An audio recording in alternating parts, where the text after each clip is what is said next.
সফলতা মানে আমরা কি বুঝি? টাকা? নাম? অনেক ক্ষমতা? আমরা তো প্রায় এটাই ভাবি।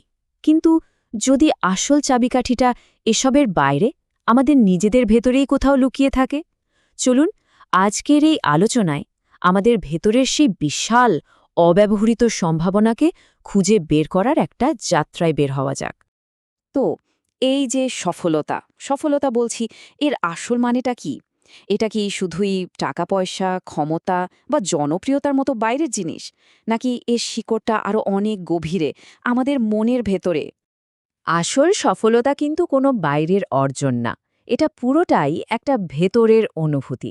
মানে এমন একটা অবস্থা যখন জীবনটাকে খুব অর্থপূর্ণ মনে হয় ভেতরের যে সম্ভাবনাটা আছে সেটার বিকাশ ঘটছে, আর কোনো কিছুর অভাব বোধ হচ্ছে না। তো আজকে আমরা কি কি বিষয় নিয়ে কথা বলবো? প্রথমে আমরা সফলতার একটা নতুন সংজ্ঞা দেখব। তারপর আমার কিছু নেই, এই যে একটা খুব কমন ভুল ধারণা, সেটা ভাঙার চেষ্টা করব। এরপর আমরা দেখব আমাদের শরীর আর মস্তিষ্কের কি অসাধারণ ক্ষমতা আছে। আর সবশেষে ভেতরের সেই ঘুমিয়ে থাকা প্রতিভাকে কিভাবে জাগিয়ে তোলা যায়, সেই পথটা খুঁজে বের করব। আমরা আমাদের প্রথম সেকশনে চলে এসেছি। দেখুন, সফলতা মানে কিন্তু শুধু টাকা বা নাম যশ না, এর সাথে জড়িয়ে আছে আরও অনেক কিছু, যেমন মনের শান্তি, ভালো স্বাস্থ্য আর নিজেকে চেনা বা আত্ম উপলব্ধি। এই সবগুলো মিলেই কিন্তু একটা পরিপূর্ণ জীবন তৈরি হয়। প্রকৃত সাফল্যকে যদি একটা বাড়ির সাথে তুলনা করা হয়, তাহলে এর 4টা পিলার বা স্তম্ভ আছে। মানসিক সাফল্য মানে মনের শান্তি, শারীরিক সাফল্য মানে সুস্বাস্থ্য, আর্থিক সাফল্য মানে সচ্ছলতা, আর আত্মিক সাফল্য মানে আত্ম উপলব্ধি। টাকা বা খ্যাতি হয়তো এই বাড়ির সুন্দর দেয়াল বা ছাদ হতে পারে, কিন্তু শুধু দেয়াল দিয়ে তো আর বাড়ি হয় না, তাই না? আসল সাফল্য হলো এই 4টে স্তম্ভের একটা পারফেক্ট ব্যালেন্স। আচ্ছা, এবার একটা খুব কমন কিন্তু খুব শক্তিশালী একটা বাধার কথা বলি। আমাদের অনেকের মনেই কিন্তু এই কথাটা ঘোরে যে সফল হওয়ার মতো সুযোগ বা ক্ষমতা আমার নেই। এই যে একটা বিশ্বাস, এটা আসলে কতটা সত্যি? চলুন একটু গভীরে গিয়ে দেখি। আমি তো একজন সাধারণ মানুষ, আমি জিনিয়াসও নই, আমার দ্বারা কি হবে? এই কথাটা, এই হতাশাটা কি খুব পরিচিত লাগছে? এটাই কিন্তু আমাদের আটকে রাখে। মনে হয়, আরে যথেষ্ট প্রতিভা বা সুযোগ না থাকলে বড় কিছু করা কি আদৌ সম্ভব? এই প্রশ্নটাই কিন্তু আমাদের আজকের আলোচনার একেবারেই কেন্দ্রে রয়েছে। কিন্তু আসল সত্যিটা কি জানেন? সফল হওয়ার জন্য সবচেয়ে দামি যে সম্পদ, সেটা বাইরে কোথাও খুঁজে বেড়াতে হয় না। ওটা ওটা ইতোমধ্যেই আমাদের সবার ভেতরেই আছে। তাহলে চলুন আমাদের ভেতরের সেই অমূল্য সম্পদের খোঁজ শুরু করা যাক। আর শুরুটা করব আমাদের নিজেদের শরীর দিয়েই। এটা এমন একটা অবিশ্বাস্য মেশিন, যার আসল দামটা হয়তো আমরা কোনোদিন গুণে শেষ করতে পারবো না। শুধু একবার ভাবুন তো, আমাদের শরীরে 500রও বেশি মাংসপেশি আছে, আর সেগুলো প্রতিটা মুহূর্তে কি নিখুঁতভাবে একসাথে কাজ করে চলেছে। আমরা যে হাঁটা চলা করি, এমনকি যে শ্বাস নিই, সবই কিন্তু এই অসাধারণ সমন্বয়ের ফল। আর এই যে আমাদের শরীরে প্রায় 70 থেকে 100 ট্রিলিয়ন কোষ আছে, এদের বাঁচিয়ে রাখার জন্য কি আছে জানেন? প্রায় 60,000 মাইল লম্বা শিরা ধমনির এক বিশাল নেটওয়ার্ক। মানে এই শিরা ধমনীগুলো দিয়ে পৃথিবীকে 2 বারেরও বেশি ঘুরে আসা যাবে। অবিশ্বাস্য, তাই না? আর এই পুরো সিস্টেমটার কেন্দ্রে কি আছে? আমাদের হার্ট। কোনো ছুটি নেই, কোনো ক্লান্তি নেই, প্রতিদিন প্রায় 1,00,000 বার স্পন্দিত হচ্ছে, আর 1600 গ্যালনেরও বেশি রক্ত পাম্প করছে। ভাবা যায়?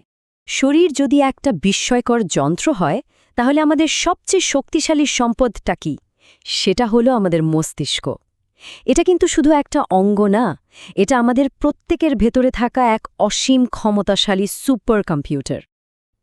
এই তুলনাটা একবার দেখুন, কি অসাধারণ, তাই না? বিজ্ঞানীরা বলেন, মানুষের মস্তিষ্ক আজকের দিনের সবচেয়ে আধুনিক সুপার কম্পিউটারের চেয়েও অন্তত 10 লক্ষ গুণ বেশি শক্তিশালী। চিন্তা করুন, এর মানে কি? আর এই যে একটা বিশাল সংখ্যা দেখছেন, এটা কি জানেন? এটা হলো আমাদের মস্তিষ্কের নিউরনগুলোর মধ্যে সম্ভাব্য সংযোগের সংখ্যা। সংখ্যাটা এত বড় যে এটা ঠিকভাবে উচ্চারণ করাও কঠিন। এটাই হলো আমাদের মস্তিষ্কের প্রায় অকল্পনীয় ক্ষমতার একটা গাণিতিক প্রমাণ। সংখ্যাটা বুঝতে একটু কঠিন লাগছে, তাই না? হার্ভার্ড মেডিকেল স্কুলের ডক্টর হার্বার্ট বেনসন এটাকে খুব সহজ করে বুঝিয়েছেন। তিনি বলেন, যদি এতগুলো কাগজ একের পর এক রাখা হয় তাহলে সেই কাগজের স্তূপটা চাঁদ, আমাদের সোলার সিস্টেম, আমাদের গ্যালাক্সি, এমনকি মহাবিশ্বের জানার সীমানাও ছাড়িয়ে যাবে। একবার কল্পনা করে দেখুন ব্যাপারটা। এতক্ষণ যা কিছু শুনলাম তা থেকে একটা জিনিস তো পরিষ্কার, তাই না? আমাদের প্রত্যেকের ভেতরেই একটা প্রতিভা ঘুমিয়ে আছে।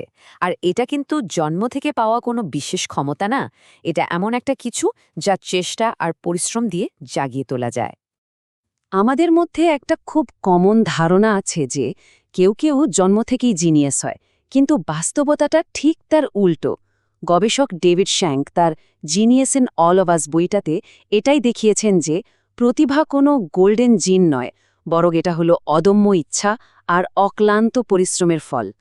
তো প্রশ্নটা হলো, ভেতরের এই ঘুমন্ত শক্তিকে জাগাবো কিভাবে? চলুন তাহলে আমাদের আলোচনার শেষ অংশে সেই পথটাই খুঁজে বের করা যাক। পথটা কিন্তু আসলে খুবই সহজ, কিন্তু ভীষণ শক্তিশালী।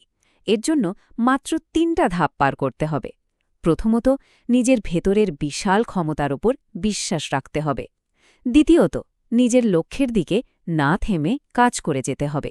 আর সবশেষে, ভেতরের সেই শক্তিটাকে নিজের লক্ষ্য অর্জনের জন্য ঠিকভাবে কাজে লাগাতে হবে। তাহলে মূল কথাটা কি দাঁড়ালো? সফল হবার জন্য যা কিছু দরকার তা বাইরে কোথাও নেই, আমাদের প্রত্যেকের ভেতরেই আছে। আমাদের এই অবিশ্বাস্য শরীর আর অসীম ক্ষমতাধর মস্তিষ্ক তো আমাদের সাথেই আছে। এখন শুধু দরকার নিজের ওপর বিশ্বাস, কঠোর পরিশ্রম আর ভেতরের শক্তিকে কাজে লাগানোর একটা দৃঢ় সংকল্প। তাই আলোচনার শেষে প্রশ্নটা কিন্তু একটাই, ভেতরের সেই ঘুমন্ত প্রতিভাকে জাগিয়ে তোলার জন্য আমরা কি আসলেই প্রস্তুত?